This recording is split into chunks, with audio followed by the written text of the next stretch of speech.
No, doctor. No, doctor. Nada, nada de nada. Bueno, estoy probando algunos trucos nada más. Por eso era la pregunta. Entonces vamos a continuar con nuestra clase. Hemos quedado en... Estamos hablando del espermatozoide, la espermiogénesis, y en qué consiste la maduración del espermatozoide, ¿verdad? Eso es lo que hablamos el día de ayer. Y los fines de esta transformación. Los espermatozoides tienen que llevar la carga genética, esa es su misión más importante, para juntarla con los otros 23 cromosomas del óvulo y así van a formar otra vez 23 parejas, ¿verdad? Y tendrán 46 cromosomas, pero aparejadas, y así comienza a formarse un nuevo ser. Es decir, ya con esos 46 cromosomas, con el aporte de 23 del gameto masculino y 23 del gameto femenino, se completa el número 46 de cromosomas, pero reitero, son parejas de cromosomas. De esos 46, la información genética solamente se va a expresar más o menos en la mitad. Pueden ser, a ver, imagínense, si se expresaran solamente los genes del espermatozoide y no del óvulo, el nuevo ser va a ser muy idéntico al papá, ¿no? Y viceversa. Pero generalmente eso no ocurre. Entonces hay genes que una parte de ellos se expresan de los genes provenientes del espermatozoide y otra parte del óvulo. Entonces los caracteres fenotípicos, es decir, la morfología, el aspecto, la apariencia del ser humano es una especie de mezcla, ¿no? Entre los caracteres del papá y de la mamá, más o menos. Bueno, todo eso ya lo conocen ustedes de sobra, solo es para recordar. Bueno, ayer habíamos terminado aquí, ¿verdad? Que los espermatozoides tienen que ser capaces de ciertas cosas, tienen que tener ciertas cualidades para poder cumplir con su función. Bueno, y la capacitación, finalmente la capacitación, porque esto es la formación del espermatozoide ya maduro. La capacitación del espermatozoide va a ocurrir solamente si hay eyaculación y en el organismo femenino. Ahí ocurre la capacitación. Si no hay eyaculación o no hay fecundación, entonces el espermatozoide no termina de capacitarse. Entonces, una vez que ha ocurrido esta eyaculación, el espermatozoide antes de fecundar debe capacitarse aceleradamente mientras viaja hacia el óvulo. Y básicamente son cambios que ocurren aquí en el espermatozoide, no son cambios morfológicos, ¿no? Sino son más bien cambios, algunos cambios metabólicos que le permiten un mejor desempeño. Por ejemplo, el pH se modifica ligeramente, se vuelve menos ácido que el interior del espermatozoide. En el acrosoma, que ya conocemos, que es como el capuchón, la punta, ¿no es cierto?, de la cabeza del espermatozoide, pues va a haber ciertas modificaciones en la permeabilidad especialmente.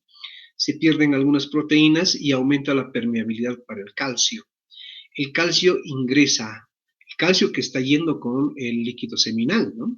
Con todo eso, con el semen. Entonces el calcio ingresa al espermatozoide y este es muy importante para dar mayor movilidad al flagelo. Como ven en el esquema, un espermatozoide maduro presenta este patrón de movimiento, o sea, ondulaciones más abiertas, lo cual permite desplazarse, pero no tanto como cuando presenta ondulaciones más cerradas. Este le permite dar un poco más de velocidad y fuerza, si vale el término. Y esto adquiere ya en el periodo de capacitación, esencialmente por el ingreso o la presencia de mayor cantidad de calcio en el interior de los flagelos, donde están los microtúbulos, ¿no es cierto? Bien, entonces, una vez ya constituido así el espermatozoide con dos cambios fundamentales, alteración de la permeabilidad en el acrosoma, aquí adelante, y mayor movimiento y fuerza en el flagelo, es que viaja por las vías genitales femeninas, ¿no? Hacia el óvulo. Bien, la reacción acrosomal, así se llama a los cambios que ocurren en el acrosoma, Esta reacción acrosomal son un conjunto de cambios moleculares en esta parte que le van a permitir al espermatozoide introducir por la zona pelúcida al encuentro del óvulo y luego descargar la carga genética, valga la redundancia. Entonces, la reacción acrosomal ocurre cuando el espermatozoide ya se unió al óvulo, ya identificó al óvulo y está unido. Entonces, ¿qué es lo que sigue? O la reacción acrosomal. Esta reacción acrosomal, entonces, más o menos consiste en estos principales pasos: la fusión de la membrana plasmática, o sea, del ovocito, y del acrosoma, que también es una célula, ¿no es cierto? No se olviden, eso es una membrana celular. Se fusionan las membranas y vamos a ver luego una imagen más explícita un poco más adelante, pero prácticamente se suelta todo esto, se disuelve esta capa y queda expuesta el contenido, ¿no?, interno, donde se encuentran los cromosomas, pero no están expuestos los cromosomas, sino están más o menos en su envoltura interna.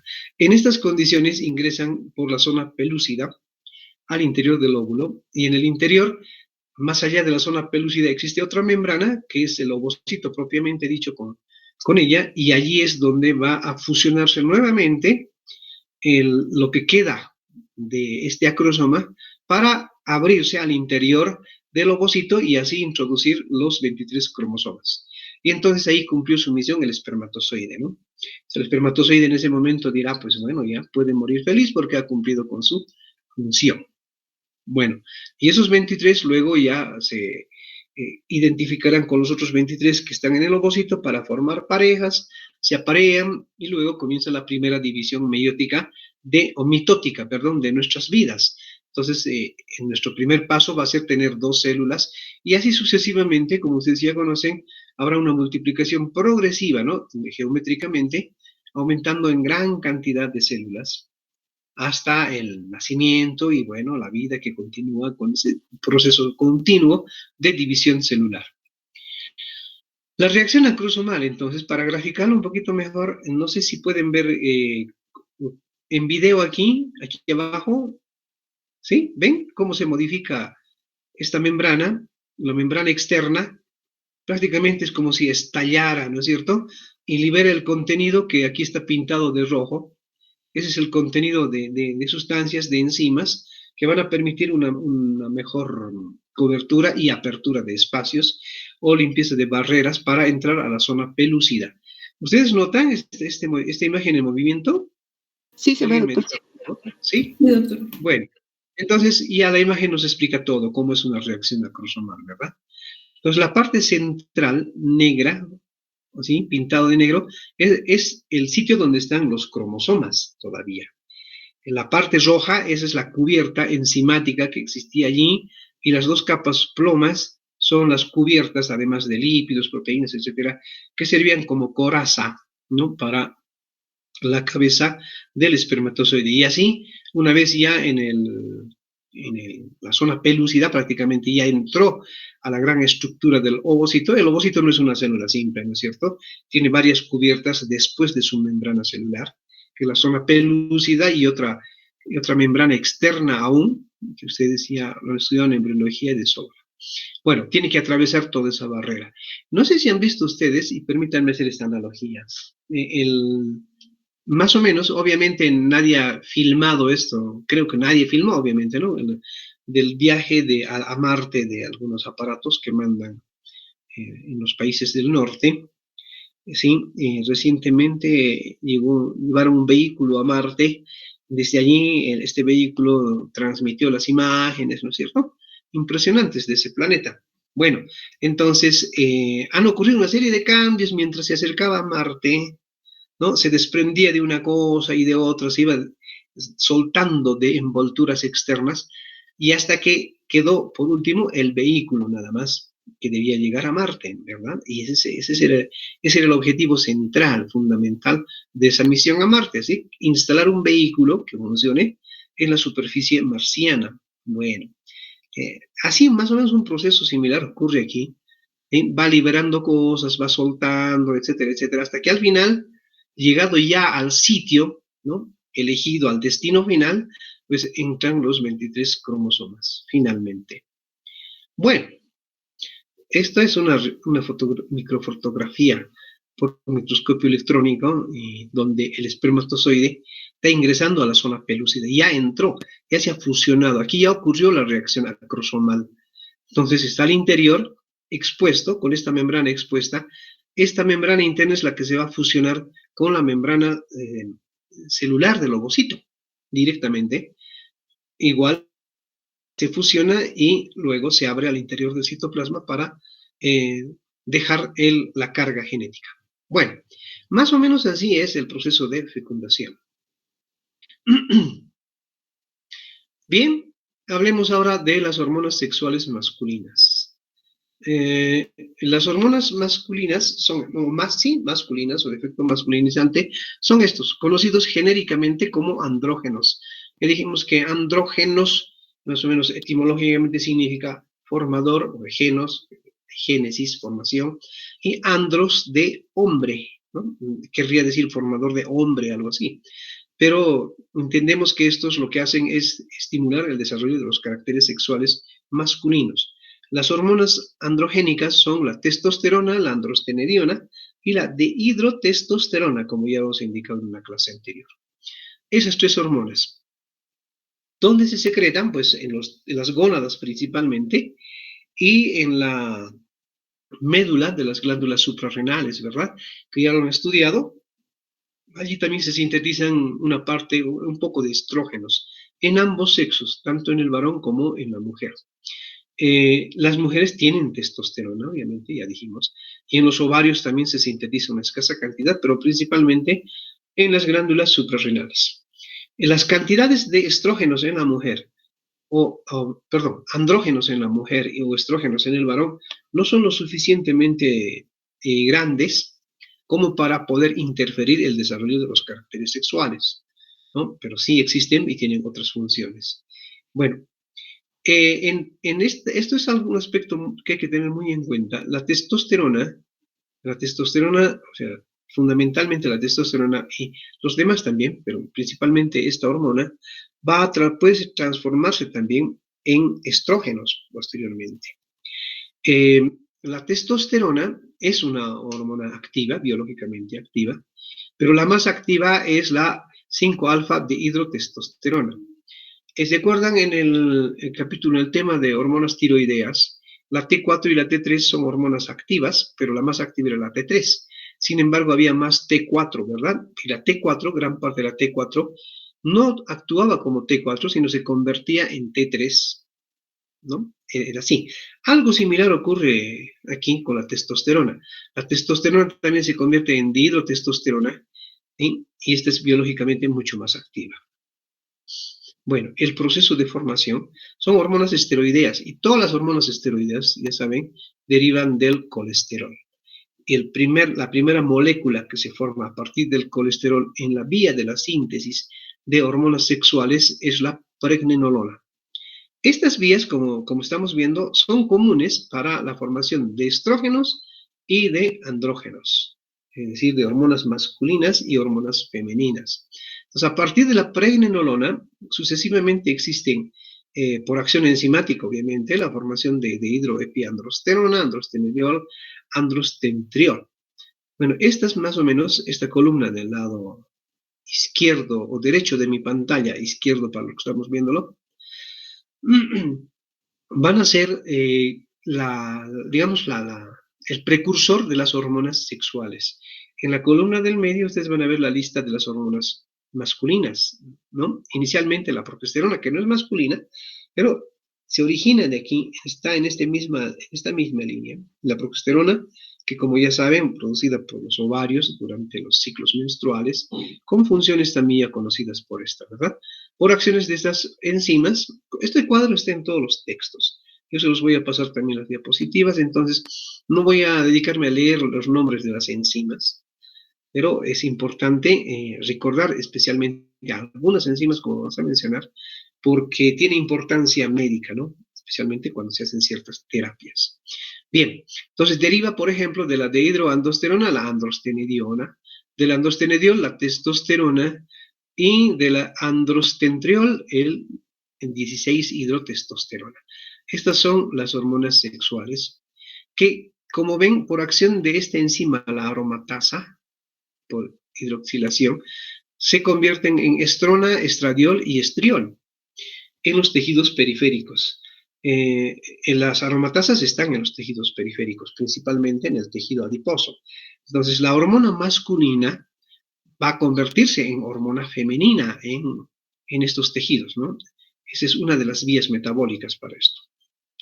Bueno, la cantidad de hormonas que se produce varía de acuerdo a la edad del hombre.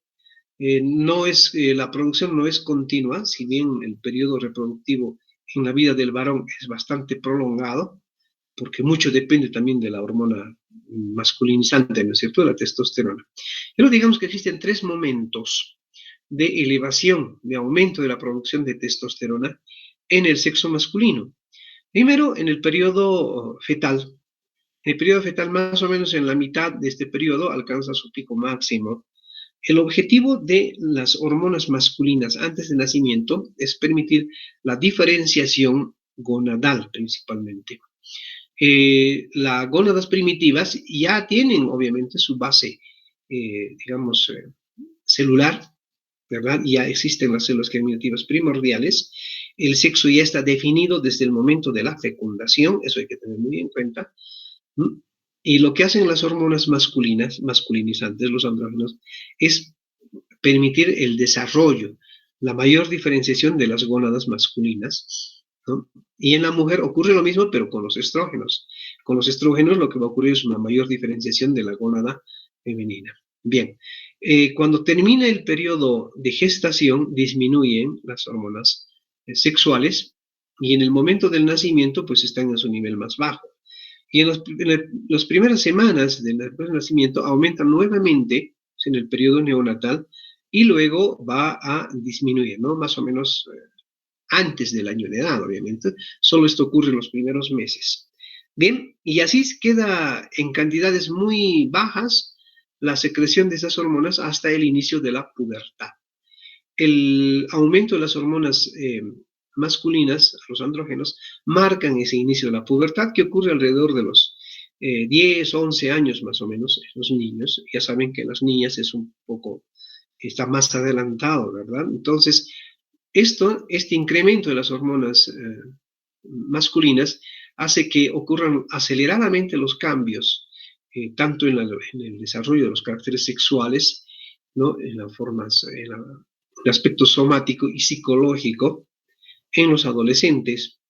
Y luego la producción de estas hormonas se estabiliza a lo largo de toda la vida adulta, una parte de la vida de la tercera edad, por ejemplo, ¿no? Tenemos aquí, estas cifras de aquí abajo nos marcan los años, la edad. Miren cómo a los 70 años todavía uno tiene niveles altos de testosterona muy parecidos a la de la edad adulta, joven, ¿no es cierto? Bueno, va a declinar después, posteriormente, y bueno, pues creo que no se sabe cuándo disminuye otra vez a niveles muy bajos como en la etapa prepuberal, porque el hombre ya no vive más allá, ¿no es cierto? ¿Sí? Entonces ya no se puede saber. Por lo tanto, podemos decir que el varón fallece a los 80, 90, 100 años de edad, pero todavía con niveles altos de testosterona, de hormonas masculinas. De ahí que también esto contribuye a que la fertilidad del varón se prolongue a lo largo de la vida.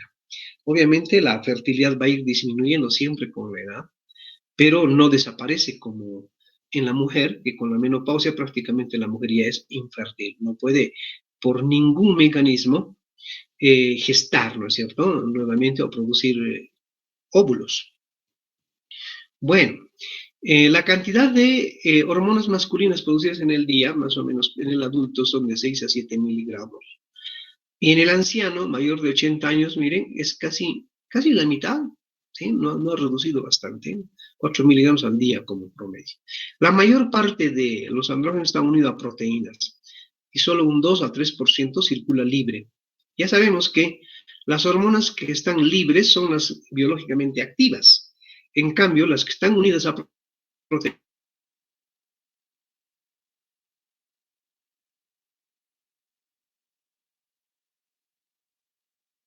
un efecto, ¿no? Por eso es que esta unión con las proteínas es una reserva funcional.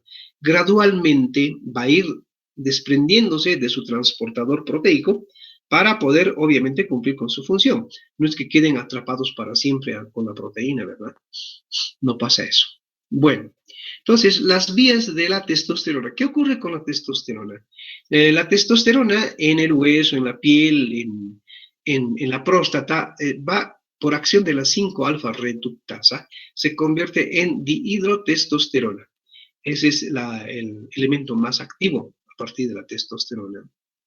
Por acción de la aromatasa, como dijimos, va a convertirse en estradiol, una hormona femenina, ¿no? Esto ocurre principalmente en el adipocito, el hígado, en el sistema nervioso central, en la piel. Seguramente han estudiado ya en neurofisiología que en el sistema nervioso central es muy importante la presencia de estrógenos, de hormonas femeninas, para el funcionamiento, para el metabolismo de las neuronas, ¿no? Tiene mucho que ver también con la capacidad mental, por ejemplo. Entonces, los varones tenemos el estradiol, o sea, tenemos estradiol principalmente, o sea, hormona femenina, que nos ayuda en las funciones mentales. Las damas, obviamente, no por eso nos llevan ventaja, ¿no? No significa eso, que mayor estradiol, más inteligentes, más capacidad mental, no depende de eso. A tanto varones como mujeres tenemos más o menos cantidades suficientes de estradiol para permitir una adecuada función del sistema nervioso y una adecuada capacidad mental. Por lo tanto, la capacidad intelectual no es un carácter sexual, no es algo que diferencie al varón de la mujer. Tanto el varón como mujer pueden alcanzar capacidades mentales extraordinarias por igual, ¿no? O sea, la inteligencia no es un rasgo sexual, no es un rasgo que distingue a un género del otro. Hay algo que aquí habría que complementar. Bueno, esto casi como anécdota, pero es algo que ocurre frecuentemente en la gente que, por ejemplo, va a los gimnasios, ¿sí? Para desarrollar mayor musculatura, ¿no? La testosterona, tanto los estrógenos como los andrógenos, o sea, son hormonas anabolizantes, es decir, estimulan el anabolismo, la síntesis de proteínas, pero de entre ellas los andrógenos son mucho más anabolizantes que los estrógenos. Entonces, la gente que va al gimnasio para aumentar la masa celular de los músculos, lo que hace es inyectarse anabolizantes, ¿no? O sea, utilizan los andrógenos. Los andrógenos ahí en las farmacias, bueno, se inyectan y eso les permite desarrollar mayor masa muscular. Obviamente esto no es normal ni tampoco es lícito, ¿verdad? Peor es si se trata de alguna competencia. Por eso los andrógenos son sustancias prohibidas, o sea, por los organismos que controlan las competencias deportivas, ¿no? Es una sustancia considerada de dopaje y bueno, pues el atleta que incurre en esta falta obviamente es sancionado drásticamente.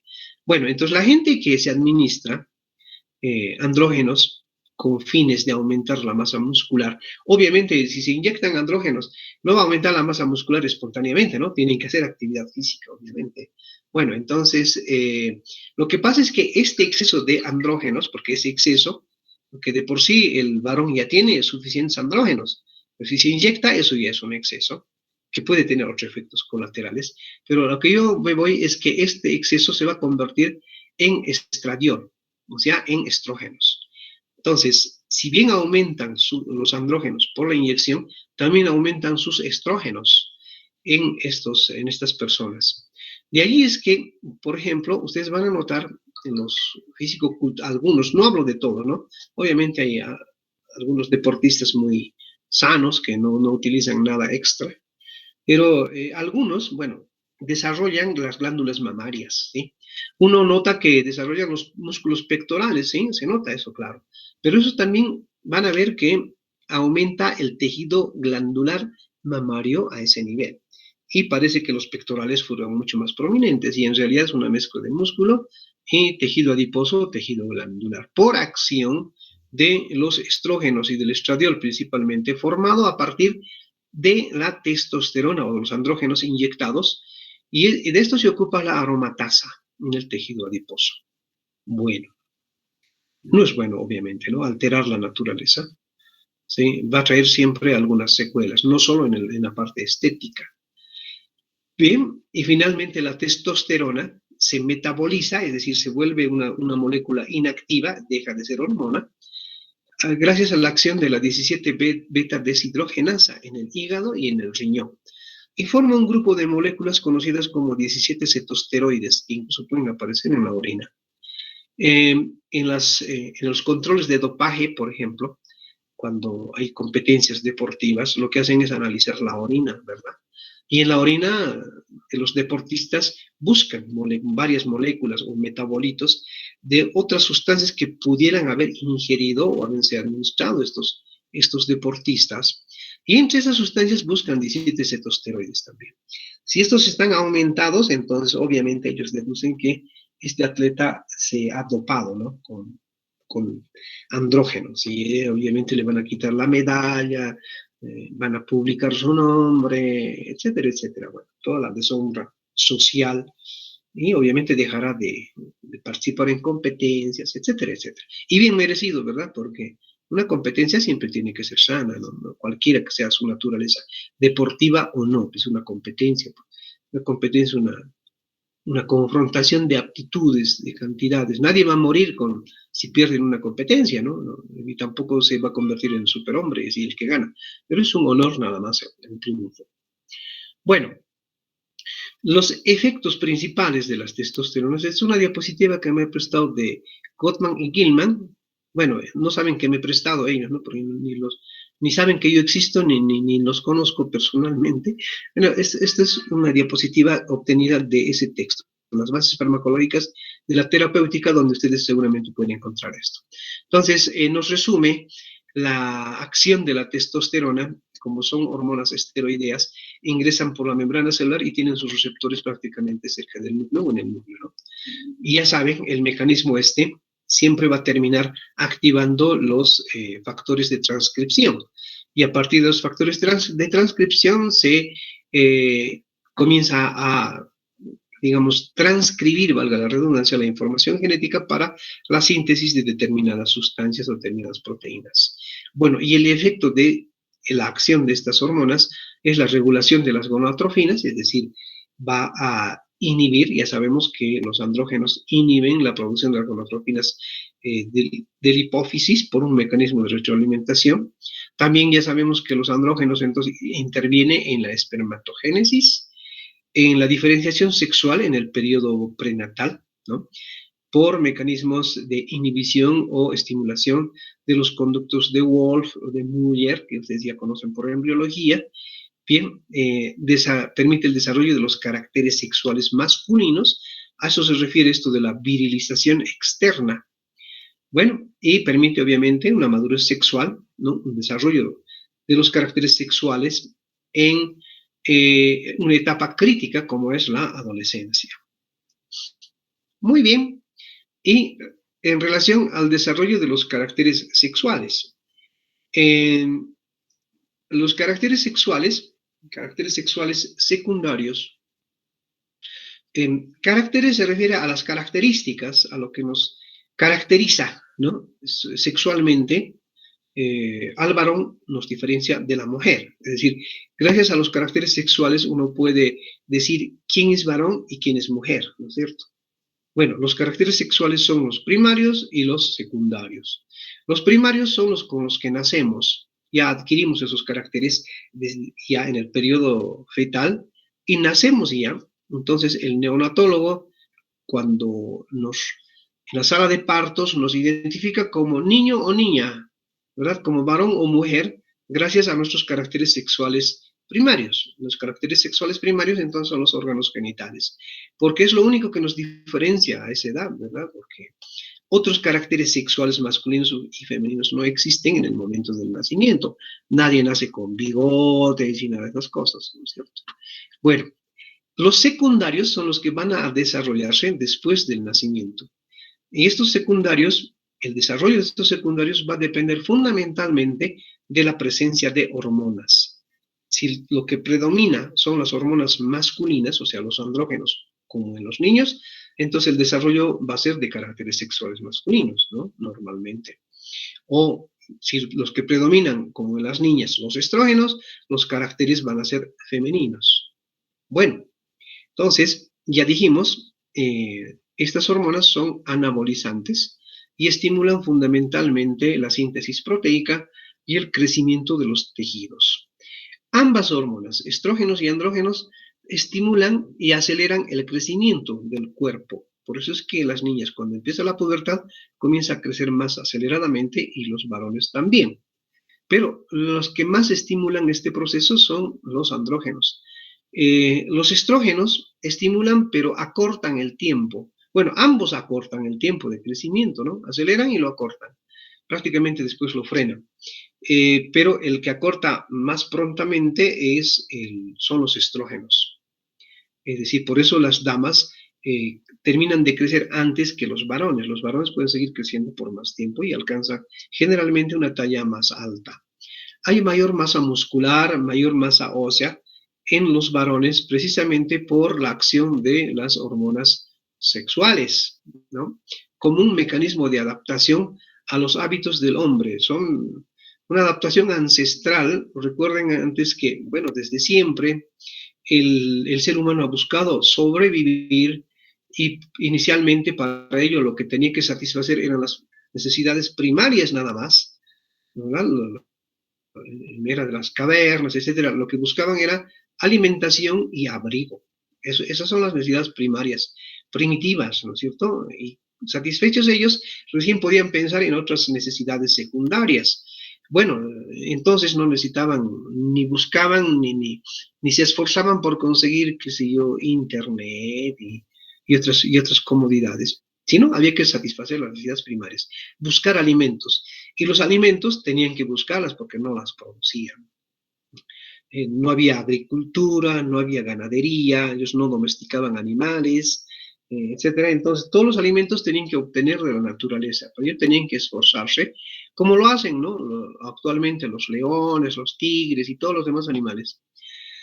Bueno, entonces necesitaban bastante fuerza, ¿sí? Física, necesitaban energía y en fin, por lo tanto necesitaban mayor masa muscular, mayor resistencia en los huesos, etcétera, etcétera. El trabajo este no ha sido siempre similar, igual, entre varón y mujer, porque los roles eran distintos. Ya sabemos que las mujeres, ya, en la parte sexual, su función es igual que el varón, la reproductiva también, pero el cuidado o la gestación misma impide que la mujer pueda hacer muchos esfuerzos, ¿no? Es decir, una mujer gestante no puede ir de cacería, por ejemplo, trepar a árboles o perseguir animales, etcétera. Entonces, de eso se encarga el varón para conseguir los alimentos y la mujer, pues obviamente en actividades un poco menos esforzadas o más sedentarias, ¿sí? Eso ha ido creando hábitos, ¿no? Y los organismos los cuerpos han ido adaptándose a eso a lo largo de miles de años. Y actualmente, o sea, la actividad física no es similar entre varones y mujeres. Por ejemplo, no es concebible, por eso no existe, ¿no? Que hayan competencias atléticas, por ejemplo, donde participen conjuntamente varones y mujeres, ¿no? No sé, levantamiento de pesas, por ejemplo. No puede haber una sola categoría, pues sí, los varones siempre llevan la de ganar. Las mujeres pueden levantar pesas también, pero no van a tener la misma fuerza que un varón. Entonces, toda actividad física que implique trabajo, ¿no? Pues un trabajo recreativo o un trabajo productivo, no sé, agarrar pico, pala, cavar zanjas, etcétera, requiere de un esfuerzo físico y el varón es el que tiene mayor rendimiento en esto, versus las damas, como un mecanismo de adaptación. Entonces, si hablamos de ambos géneros, no pueden hacer las mismas cosas, ¿sí? Con la misma eficiencia, quiero decir. No significa que no tengan capacidad de hacer, pues claro que sí, ¿no? Habilidades, seguro que sí, pero el rendimiento físico no va a ser igual. Por eso hay categoría varones y categoría mujeres, por ejemplo, en la mayoría de los deportes. No puede haber una competencia mixta, ¿sí? Competencia estoy hablando. Ahora, yo me pregunto, ¿por qué hay categoría varones y mujeres separados en el ajedrez, por ejemplo? Ahí no se necesita digamos, algo que dependa, ¿no? De las hormonas sexuales, porque el ajedrez no requiere una actividad física, sino mental, y allí, pues tranquilamente un varón puede competir con una dama, ¿verdad? Entonces hay actividades que sí pueden compartir, sí pueden competir, si hablamos en ese sentido, ¿sí? Porque el rendimiento es óptimo en ambos. En cambio, en la actividad física el rendimiento siempre va a ser diferente debido a los efectos distintos entre andrógenos y estrógenos. Bien, esto a propósito del efecto anabolizante de las hormonas masculinas. Por eso es que hay mayor masa muscular en el sexo masculino y por esa misma razón hay mayor tejido adiposo en el sexo femenino, porque los estrógenos son hormonas más lipogénicas, ¿no? que los andrógenos.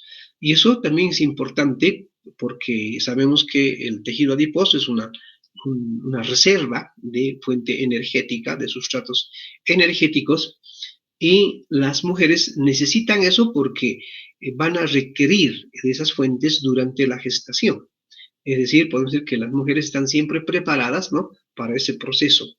Durante la gestación va a requerir mucho aporte nutricional y no es que coman el doble, ¿no? Las gestantes, sino que utilizan esas reservas que ya la tienen en su cuerpo, ¿no? Como parte de su constitución.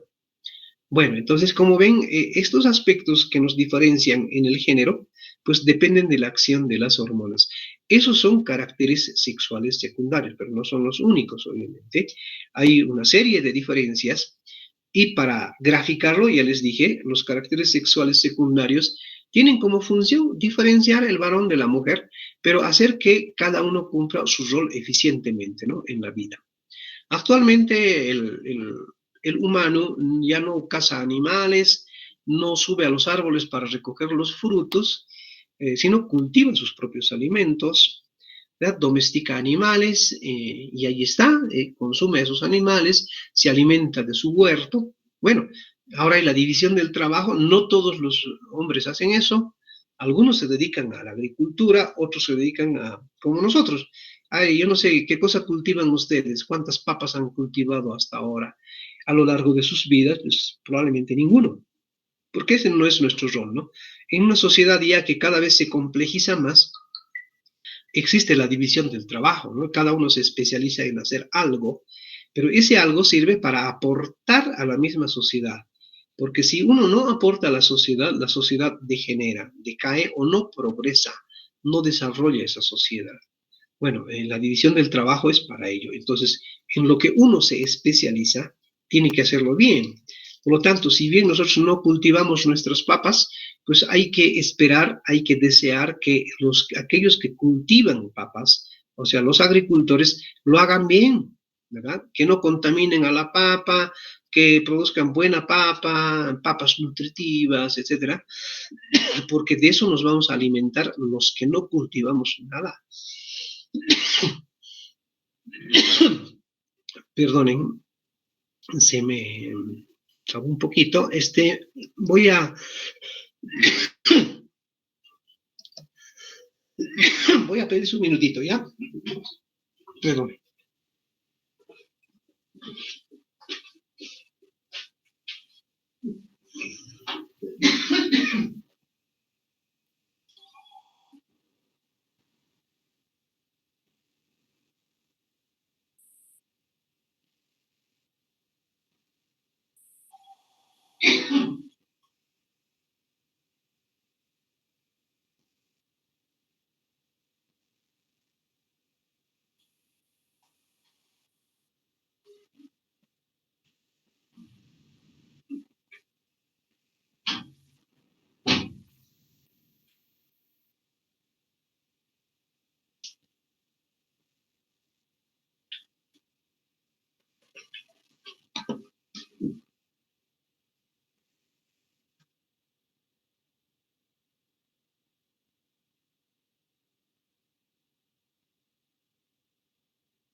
Hola, ¿siguen ahí?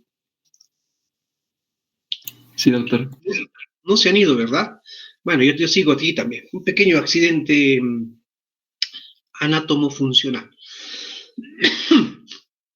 Bueno, continuamos entonces.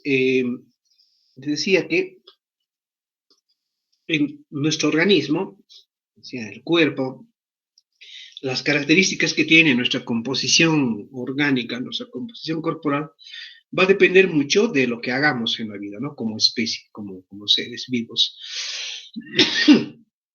Y eso responde a las necesidades, a lo que nos exige nuestros hábitos. Nosotros hemos cambiado nuestros hábitos en los últimos 50 años y menos. Yo creo que desde que empezó la revolución cibernética, con la informática, con el desarrollo de informática, la computadora, nuestros hábitos han cambiado dramáticamente, drásticamente.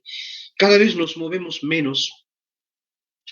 Incluso hasta nos favoreció, ¿no? Sobrevivir en la pandemia, porque nos ha permitido estar todavía conectados, ¿no? Si no, creo que desfallecíamos de soledad o depresión, porque no hubiéramos sabido qué estaba pasando en el mundo, encerrados. Bueno, de alguna manera estábamos conectados con el mundo, no físicamente, pero por lo menos por estas vías de información. Entonces, nuestra vida ha cambiado mucho en estos últimos años, en estas últimas décadas. Hay quienes hemos vivido ese periodo de transición. Ustedes seguramente saben que los niños de mi época, por ejemplo, nos divertíamos siempre en la calle correteando, saltando, golpeándonos, trepando árboles, bajando. O sea, había muchísima actividad física y nuestro organismo se adapta a que ese rendimiento sea bueno. Es decir, por eso teníamos, no sé, no somos muy musculosos, pero teníamos mayor masa muscular, digamos. Pero actualmente los niños no se entretienen así, sino su vida es más sedentaria, entonces están más tiempo sentados, no, ni siquiera tienen mayor contacto, digamos, físico con otros niños, ¿verdad? El peligro y una serie de factores. Entonces modifican nuestro estilo de vida. Eso obviamente va a modificar también nuestro organismo y la composición de nuestro organismo. Y lo que vaya a pasar, digamos, con nuestra masa muscular, con nuestra masa ósea, es decir, ya no lo necesitamos, ¿verdad? Porque ya no trabajamos utilizando la fuerza. Como no lo necesitamos, por la naturaleza misma de los seres vivos, nuestro organismo va a ir adaptándose a esa nueva situación y nuestra masa muscular va a ir disminuyendo. O sea, no hay, digamos, forma de refutar eso, ¿no? Eso es lógico. Lo mismo que la masa ósea, etcétera, etcétera. Bueno, en la generación de ustedes, en el actual momento en que vivimos, probablemente no se va a notar eso, pero si esto continúa así, y más si se va profundizando nuestro estilo de vida, se va dirigiendo a otro lado,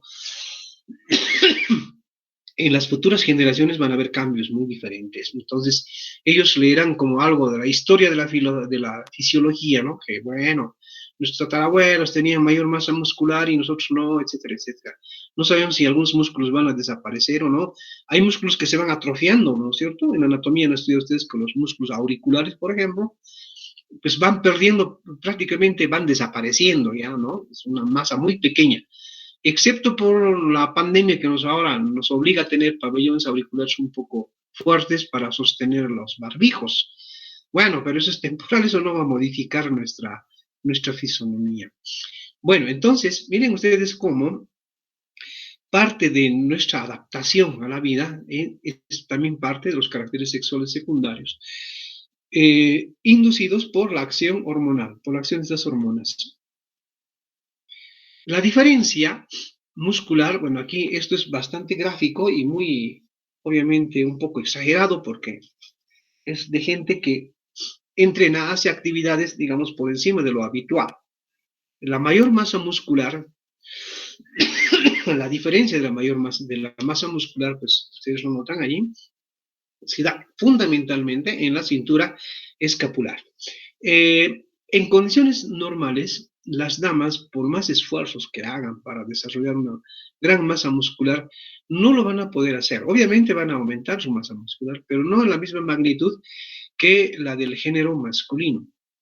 Y las razones son simplemente biológicas, las razones son hormonales. Por lo tanto, tampoco van a poder desarrollar ni fuerza, ¿no? O una eficacia en el trabajo muscular, igual que la del varón.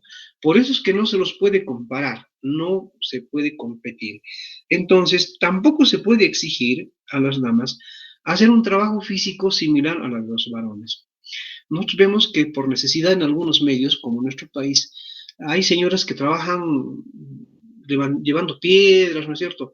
¿Sí? Con pico, pala, a la par de los varones, ¿sí? Entonces, obviamente el rendimiento va a ser menor, pero el esfuerzo va a ser mayor en las mujeres, ¿no? ¿Sí? No tienen la misma constitución que los caballeros. Bueno, a nivel óseo, los andrógenos, partamos siempre de que son anabolizantes, entonces todas sus acciones van a ir dirigidas a formar mayor masa, mayor cantidad de células. En general podemos decir que los andrógenos aumentan la masa ósea. Y nosotros sabemos que la masa ósea está formada principalmente por tejido orgánico, que es la matriz orgánica proteica del tejido conjuntivo óseo, sobre el cual se van a asentar los minerales, ¿no es cierto?, para darle su consistencia ya conocida. Entonces, la proliferación de la masa conjuntival del hueso depende mucho de la acción de las células óseas. Ustedes saben que en el hueso tenemos células que promueven la formación del tejido óseo y otros que promueven la resorción, o sea, tienen un efecto contrario. No se olviden que algo siempre es resultado de factores antagónicos, ¿no es cierto? Los osteoblastos, que se encargan de estimular la formación de mayor masa ósea, y los osteoclastos, que tienen una acción contraria. Son necesarios, son importantes que estén allí. Entonces, lo que hacen los andrógenos es estimular la proliferación de los osteoblastos. Tienden a que aumenten estas células formadoras de hueso. Blastos es formador, osteo, hueso. E inhiben la apoptosis, o sea, la muerte de esos mismos osteoblastos. Entonces, desde direcciones distintas permite que los osteoblastos no solo aumenten en cantidad, sino permanezcan más tiempo funcionando. Y de esta manera va a hacer de que la masa ósea aumente o se mantenga íntegra, ¿no? Recuerden bien que como cualquier tejido, el óseo, si bien puede aumentar, pero también puede disminuir, ¿no? Puede degenerar. Entonces, los andrógenos lo que promueven es que aumente y no degenere. Inhiben la resorción ósea al favorecer la apoptosis de los osteoclastos. Es decir, no solo estimulan a los formadores de huesos, sino también inhiben a aquellos que van a tender a resorber el hueso, es decir, a disminuir la masa ósea. Ya, tienen distintos mecanismos de acción que van en ese mismo sentido, de conseguir una mayor masa ósea. Inhiben en los osteoblastos la producción de citocinas estimulantes de la resorción ósea. Estas son algunas de las citocinas ya conocidas, son varias citocinas. Estas son interleuquinas y el factor de necrosis tumoral alfa. Estas citocinas, por su acción, hacen que se llegue a la resorción de tejido óseo. ¿Qué creen que pasa con la interleuquina 6, por ejemplo, y el factor de necrosis tumoral? En los obesos están aumentados estas citoquinas, porque son producidas también por el tejido adiposo. Cuando aumenta la masa adiposa, aumentan estos factores, entonces, que tienen muchas otras funciones, ¿no? Pero en el hueso, lo que promueven estas interleuquinas es la disminución de la masa ósea, que el tejido óseo se reduzca. Entonces, probablemente este es uno de los mecanismos por los cuales las personas obesas tienen masa ósea reducida también. ¿Eh? Bueno, y la obesidad se va complicando por todo lado, ¿no es cierto?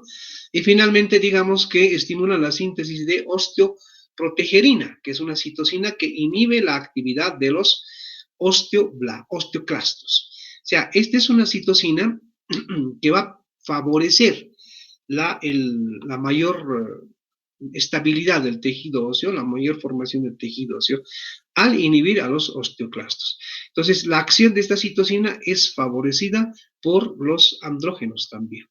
En síntesis, toda acción, todas las acciones, todos los mecanismos de los andrógenos siempre terminan aumentando la masa ósea y disminuyendo su destrucción, disminuyendo su resorción, ¿sí? permiten eso. Por eso los varones tenemos una mayor masa ósea, que tenemos mayor tejido óseo, digamos un tejido óseo más resistente, porque tienen que responder también al esfuerzo físico, ¿no es cierto? Esta es la respuesta como un mecanismo de adaptación a las necesidades de los hábitos del hombre. Bueno, pero como ya les dije, nosotros estamos dejando de ser activos físicamente, entonces ya no necesitamos mucha masa ósea, ¿no? Y como no lo necesitamos, en la naturaleza lo que no se necesita, se desecha. Bueno, no vamos a quedarnos sin huesos, pero seguro que la masa ósea nuestra va a ir disminuyendo. Por eso las damas, al tener menor masa ósea, son más propensas a desarrollar osteoporosis, ya en edades avanzadas. La masa ósea se dice que aumenta, o sea, crece, se desarrolla más o menos hasta los 30 años de edad en el varón y en la mujer. A partir de eso, existe una pérdida de alrededor del 1% de masa ósea cada año normalmente, ¿no? Hasta la vejez, hasta la muerte, obviamente. Entonces, va a depender mucho de cuánta masa ósea ha acumulado o ha formado alguien hasta esa edad, ¿no? 30 años es obviamente un promedio, seguramente un poco más, probablemente un poco menos. Va a depender de cada individuo. Entonces, si hay alguien que forma mucha masa ósea hasta esa edad, obviamente las pérdidas normales que se vayan dando no va a afectar mucho al hueso final, ¿no es cierto?, de los últimos. Hay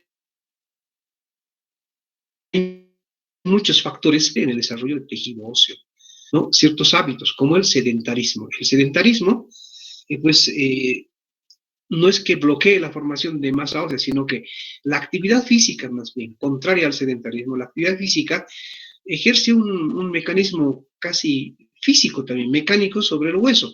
Recuerden que todos los músculos están insertados en huesos.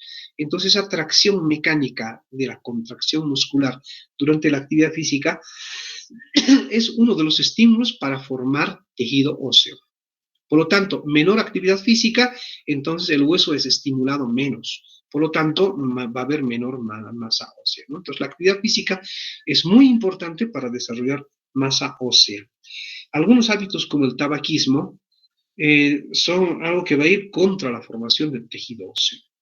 Bien, y los aspectos hormonales, ¿no es cierto? Son temas que seguramente lo van a estudiar en otras asignaturas, pero esto puede servir como una introducción. Bien, ha llegado el momento de terminar la clase por la hora.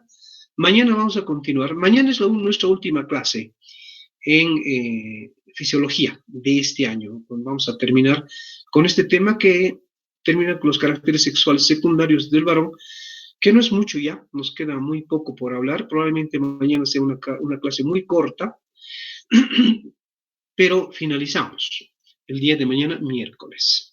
No sé si quieren hacer alguna pregunta sobre el tema. Primero sobre el tema. ¿No hay preguntas?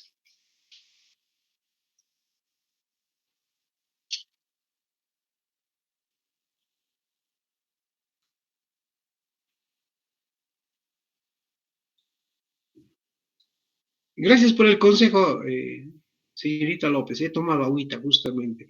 Ese es el remedio, ¿no es cierto?, para cuando uno se atora. Bueno, ¿qué es lo que habrá pasado ahí, verdad? No se cerró bien la glotis, alguna partícula llegó al espacio glótico y reacción de la tos de la laringe, fisiología, ¿verdad? Mecanismo de protección.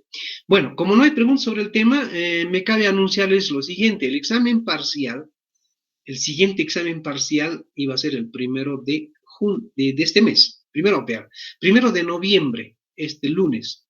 Pero creo que tuvieron alguna reunión sus representantes con el doctor Durán, entonces han reprogramado las fechas de los parciales. Hay un nuevo cronograma que se ha modificado parcialmente, entonces el siguiente parcial, no es este 1 de noviembre, sino va a ser el 22 de noviembre. La fecha del siguiente parcial también ha sufrido un ligero cambio, pero la fecha de los exámenes finales, primero y segundo turno, se mantienen. Entonces, voy a publicar las fechas de los dos parciales que faltan, pero este lunes, 1 de noviembre, no hay no hay examen parcial. Así que pueden nomás tranquilamente preparar sus masitas, para rezar, etcétera, etcétera, ¿ya? Y repasen la materia, obviamente. Bien, entonces vamos a cortar aquí la conexión. Como no hay comentarios, no hay preguntas. Nos vemos mañana en la clausura del periodo académico nuestro. La siguiente semana sí hay prácticas presenciales, por si acaso, y la subsiguiente semana también. Presenciales son actividades de laboratorio. Muy bien, entonces me despido. Que estén bien. Hasta luego. Muchas gracias, doctor. Hasta luego. Hasta luego, doctor. Gracias. Hasta luego, doctor. Gracias. Que estén bien. Hasta luego, doctor. Que estén bien. Muchas gracias. Hasta luego. Son libres de desconectarse y yo soy el último en irme por ser el anfitrión.